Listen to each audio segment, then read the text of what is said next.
نحمدہ و نصلی علی رسولہ الکریم اما بعد فاعوذ باللہ من الشیطان الرجیم بسم اللہ الرحمن الرحیم رب اشرح لی صدری ویسر لی امری واحلل عقدۃ من لسانی یفقہوا قولی رب یسر ولا تعسر وتمم بالخیر اللہم فقہنا فی الدین۔ سورۃ البقرہ آیت نمبر 185۔ لفظی ترجمہ، روٹ ورڈ اور تفسیر۔ شہر مہینہ عربی میں شہر قمری مہینے کو کہتے ہیں، یعنی ہلال کے بیچ کا وقت ہوتا ہے۔ ہلال کہتے ہیں پہلی رات کے چاند کو، تو پہلی رات کا چاند جب نظر آتا ہے، ہلال جب نظر آتا ہے تو مہینہ شروع ہوتا ہے، اس وقت تک جاری رہتا ہے کہ اگلے مہینے کا جب تک ہلال نظر نہ آ جائے۔ اسی سے لفظ اشتہار ہے، کسی چیز کو مشہور کرنا۔ مشہور کا لفظ بھی اسی سے ہے، کیونکہ مہینہ ایک مشہور چیز ہے، اور رمضان کا لفظ را میم صاد سے ہے۔ رمض کہتے ہیں گرمی کو، رامزہ یرمزو۔ رمضان کو رمضان اس لیے کہتے ہیں، اس میں انسان کے گناہ جلتے ہیں۔ اور مہینوں کے یہ نام جو دور اسلام میں استعمال ہوئے تھے، یہ نبی صلی اللہ علیہ وسلم نے، صحابہ کرام نے نہیں رکھے، بلکہ دور جاہلیت میں ہی رکھے گئے تھے، یعنی محرم، صفر، ربیع الاول وغیرہ۔ ما قبل اسلام مشہور تھے، اور کہا جاتا ہے جب مہینوں کے نام رکھے جا رہے تھے تو رمضان کا نام اس لیے رمضان رکھا گیا، اس وقت شدت کی گرمی تھی۔ رمضان کہتے ہیں شدت الحر کو، لیکن ضروری نہیں ہر سال رمضان شدید گرمی میں ہی آئے، لیکن پہلی دفعہ جب یہ نام رکھا گیا اس وقت شدید گرمی تھی۔ الذی وہ مہینہ ہے، انزلہ نازل کیا گیا۔ نزول کا کیا معنی ہوتا ہے؟ اوپر سے نیچے آنا۔ فی اس میں یعنی اس مہینے میں، القرآن قرآن، ہدن ہدایت کا ذریعہ ہے، للناسی لوگوں کے لیے، یعنی تمام انسانوں کے لیے، اور یہاں ہدایت سے مراد ہدایت علم ہوگا۔ وبینات اور روشن نشانیاں، واضح نشانیاں، من الہدا ہدایت میں سے، والفرقان اور فرقان، اس کا لفظ روٹ ورڈ ہے، فارا کاف سے ہے۔ فرق کہتے ہیں الگ کرنے کو، الگ کرنے والی جو حق اور باطل کے درمیان، اچھی اور بری کے درمیان فرق کرتی ہے۔ فمن تو جو کوئی شاہدہ پائے، منکم تم میں سے، الشہرہ مہینے کو، یعنی ہلال نظر آ جائے۔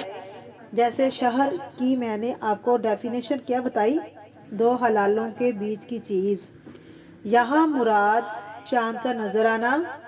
فلیصمہ پس چاہیے کہ اس میں روزے رکھے۔ ومن کانا اور جو کوئی ہو، مریضاً بیمار، مریض، او یا علی سفرن سفر پر، یعنی ٹریول کر رہا ہو، فعدۃ پس گنتی پوری کرے، من ایام اخر دوسرے دنوں سے، یرید اللہ اللہ تعالیٰ چاہتا ہے، بکم تمہارے لیے، العسر آسانی، سہولت، ولا اور نہیں، یرید وہ ارادہ رکھتا، وہ چاہتا، بکم تمہارے لیے، العسر تنگی، سختی، ہارڈشپ، ولتکملوا العدۃ اور تاکہ تم پوری کرو گنتی کو۔ کاف میم لام اس کا روٹ ہے، مکمل کرنا۔ یہاں مراد رمضان کی گنتی پوری کرنا، العدۃ گنتی، پیریڈ، ولتکبروا اللہ اور تاکہ تم بڑائی بیان کرو اللہ کی، علی اوپر، ما جو، ہداکم اس نے ہدایت دی تم کو، ولعلکم تاکہ تم، تشکرون شکر ادا کرو۔ تفسیر۔ بسم اللہ الرحمن الرحیم۔ شہر رمضان مہینہ رمضان کا، الذی وہ ہے جو، انزل فیہ القرآن جس میں قرآن پاک نازل ہوا۔ رمضان کی فضیلت بتائی جا رہی ہے، تو رمضان کے مہینے کو باقی مہینوں پر فضیلت حاصل ہے، کیونکہ اس میں قرآن پاک اتارا گیا، اور قرآن کیا ہے؟ اللہ کا انعام ہے، اللہ کی رحمت ہے تمام انسانوں کے لیے، ہدن للناس لوگوں کے لیے ہدایت کا ذریعہ ہے۔ اب سوال یہ پیدا ہوتا ہے کہ کہاں سے اتارا گیا، کس پر اتارا گیا، کہاں پر اتارا، کتنا اتارا؟ تو اس میں کہاں سے اتارا گیا؟ لوح محفوظ سے۔ کہاں پر اتارا گیا؟ ایک رائے یہ ہے کہ آسمان دنیا پر، دوسری رائے یہ ہے کہ نبی کریم صلی اللہ علیہ وسلم کے قلب مبارک پر۔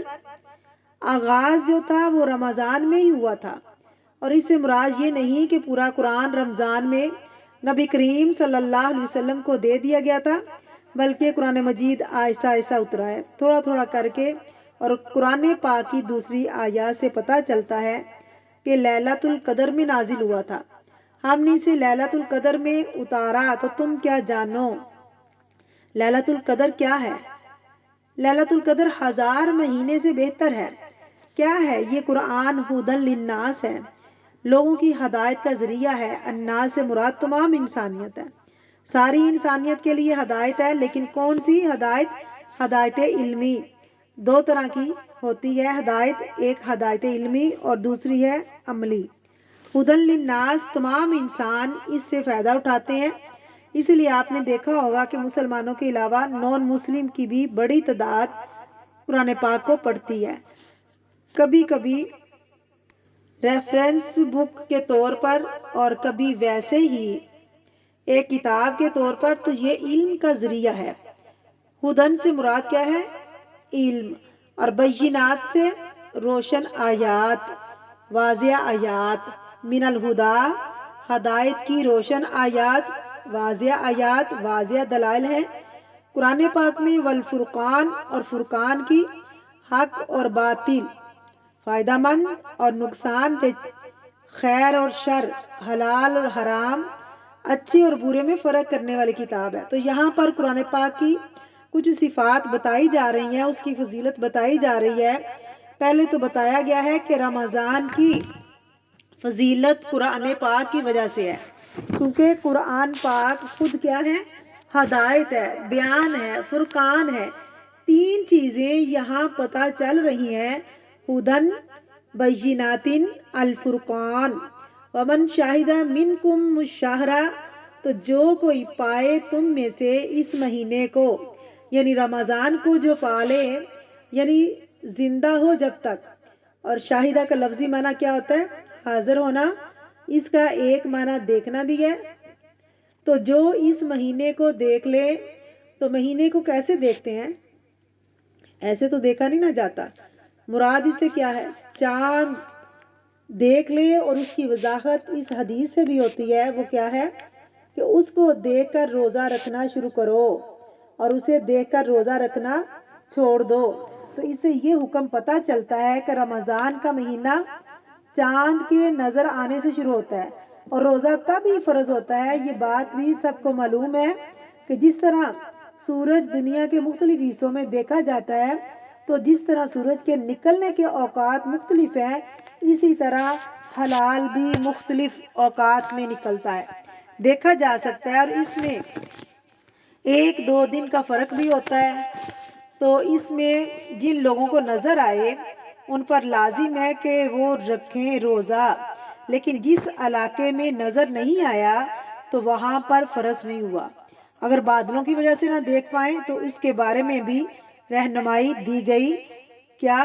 کہ اگر بادلوں کی وجہ سے کچھ نظر نہ آئے تو کیا کرو؟ مکمل کرو گنتی 30 کی، پھر شعبان کے 30 دن پورے کر کے روزے رکھو۔ اور اس میں یہ یاد رکھیے کہ شعبان کے روزے کی گنجائش نہیں۔ کوئی شخص رمضان سے 1 دن پہلے یہ سوچ کر روزہ نہ رکھے کہ کیا پتا آج روزہ ہو تو میں رکھ ہی لیتا ہوں، جب تک چاند کا دیکھنا لازم ہے۔ اور اس میں یہ نہیں کہ ہر شخص دیکھ کر رکھے، ایک نے دیکھ لیا تو کافی ہے۔ ایک شخص نے آپ صلی اللہ علیہ وسلم سے آ کر یہ کہا کہ میں نے چاند دیکھ لیا ہے۔ آپ صلی اللہ علیہ وسلم نے فرمایا کہ ہر شخص دیکھ کر روزہ رکھے، ایک نے دیکھ لیا تو کافی ہے۔ ایک شخص نے آپ صلی اللہ علیہ وسلم سے آ کر یہ کہا کہ میں نے چاند دیکھ لیا۔ آپ صلی اللہ علیہ وسلم نے فرمایا کیا تم نے دیکھ لیا؟ اس نے کلمہ پڑھا اور کہا کہ میں گواہی دیتا ہوں کہ میں نے چاند دیکھا ہے۔ تو آپ صلی اللہ علیہ وسلم نے فرمایا کہ روزہ رکھو، تو ایک شخص کی گواہی بھی کافی ہے اگر وہ سچا ہو۔ فمن شاہدہ منکم الشہر، تو جو تم میں سے کوئی اس مہینے کو پالے، فلیصمہ، اسے چاہیے کہ روزہ رکھے۔ ومن کانا مریضن، اور جو کوئی بیمار ہو، او علی سفرن، یا کوئی سفر پر ہو، فعدۃ من ایام اخر، تو دوسرے دنوں سے گنتی پوری کرے۔ اب یہ محض تکرار محض نہیں۔ تکرار محض کیا ہوتی ہے؟ تکرار برائے تکرار، ریپیٹیشن کے لیے نہیں آیا کہ پیچھے بھی آیا دوبارہ بھی آیا۔ بات یہ ہے کہ یہاں تکرار مفید ہے کیونکہ پچھلی آیت منسوخ ہوئی ہے، تو یہ خیال گزرا کہ کہیں ایسا نہ ہو کہ لوگ اس رخصت کو ہی منسوخ سمجھے۔ کون سی پچھلی آیت؟ اس سے پچھلی آیت جس میں یہ گزرا ہے وَعَلَى الَّذِينَ يُطِيقُونَهُ فِدْيَةٌ طَعَامُ مِسْكِينٍ، تو اس کے بارے میں کیا آتا ہے کہ ابتدا میں اسلام کے شروع میں کچھ لوگ روزہ رکھتے تھے اور کچھ نہیں رکھتے تھے، اور جو نہیں رکھتے تھے وہ کیا کرتے تھے؟ فدیہ دے دیتے تھے۔ بعد میں یہ آیت کیا ہوگی؟ منسوخ، کیونکہ اس کے ساتھ تھا مریض اور مسافر کا حکم۔ تو کیا اندیشہ ہوا کہ کہیں ایسا نہ ہو کہ لوگ سمجھیں کہ اس کی بھی رخصت ختم ہو گئی ہے، تو دوبارہ بتا دیا گیا کہ جو روزہ رکھے اگر وہ بیمار ہو کسی وجہ سے یا مسافر ہو تو اسے روزہ چھوڑنے کی اجازت ہے، دوسرے دنوں میں روزہ رکھ لے۔ یرید اللہ، کیوں ایسا کیوں ہے؟ اللہ چاہتا ہے بکم، تمہارے لیے، اليسرا، آسانی۔ تو آسانی کیا ہے؟ اس میں کیا آسانی ہے؟ بیماری اور سفر میں روزہ نہ رکھنا، یہ سہولت کے لیے ہے۔ ولا یرید بکم العسرا، اور نہیں چاہتا تمہارے لیے تنگی کو، تمہیں مشقت میں نہیں ڈالنا چاہتا، اس لیے اس نے رخصت دی ہے کہ گنتی پوری کرنا لازم ہے۔ اگر کسی سال کسی نے روزہ چھوڑا، سارا مہینہ نہیں رکھا، اس سال مہینہ 29 کا تھا تو وہ بعد میں کتنے روزے رکھے گا؟ 29 ہی۔ اگر مہینہ 30 کا تھا تو بعد میں 30 روزے رکھے گا، کیونکہ گنتی پوری کرنا لازم ہے۔ ہمارا دین آسانی کا دین ہے، مشقت کا دین نہیں ہے۔ ٹھیک ہے، ہر کام میں مشکل تو ہوتی ہے لیکن ان میں ہماری سہولت رکھی گئی ہے، ایسا کوئی حکم نہیں دیا گیا جو ہماری وسعت سے باہر ہو۔ لا یکلف اللہ نفسا الا وسعها، نبی کریم صلی اللہ علیہ وسلم نے فرمایا میں ایسا دین دے کر بھیجا گیا ہوں جو آسان بھی ہو، یعنی جس پر عمل کرنا آسان ہے۔ بخاری کی ایک اور روایت میں ہے لوگوں کے لیے آسانی کرو، خوشی دو، نفرت نہ دلاؤ۔ پھر اسی طرح صحابہ کرام رضی اللہ عنہم کے بارے میں فرمایا تمہیں اللہ نے آسانی کرنے والا بھیجا ہے، لوگوں کے لیے مشقت ڈالنے والا نہیں۔ تمہیں لوگوں کو مشکل میں نہیں ڈالنا، جہاں اللہ نے رخصت دی وہاں فائدہ اٹھانا بھی اتنا ہی ثواب کا کام ہے جتنا اللہ کے حکم پر عمل کرنا ثواب کی چیز ہے۔ وَلِتُكْمِلُوا الْعِدَّةَ، تاکہ تم پوری کرو گنتی کے دن۔ کرنے کا کام کیا ہے؟ گنتی پوری کرو، رمضان کے اندر یا بیماری کی صورت میں رمضان کے بعد، کیونکہ یہ فرض عبادت ہے۔ وَلِتُكَبِّرُوا اللَّهَ، تاکہ تم اللہ کی بڑائی بیان کرو، عَلَىٰ مَا هَدَاكُمْ، اس پر جو اس نے ہدایت دی تمہیں، جو اس نے تمہاری رہنمائی کی، اس پر اللہ کی بڑائی بیان کرو۔ اسی لیے جب گنتی پوری ہو جاتی ہے تو رمضان جب ختم ہو جاتا ہے، عید کا دن ہوتا ہے، عید کے دن مخصوص کرنے والی عبادت جو ہے تکبیرات کا پڑھنا ہے، اللہ اکبر، اللہ اکبر، لا الہ الا اللہ، اللہ اکبر۔ تو تکبیر پڑھنا کیا ہے؟ دراصل صرف زبان سے کہنا کہ اللہ بہت بڑا ہے۔ کس کس سے بڑا ہے؟ اللہ ہر چیز سے بڑا ہے، سارے آسمان، ساری زمینیں اور جو کچھ یہاں ہے وہ سارے کا سارا اللہ کے سامنے ایک ذرے کے برابر کچھ نہیں۔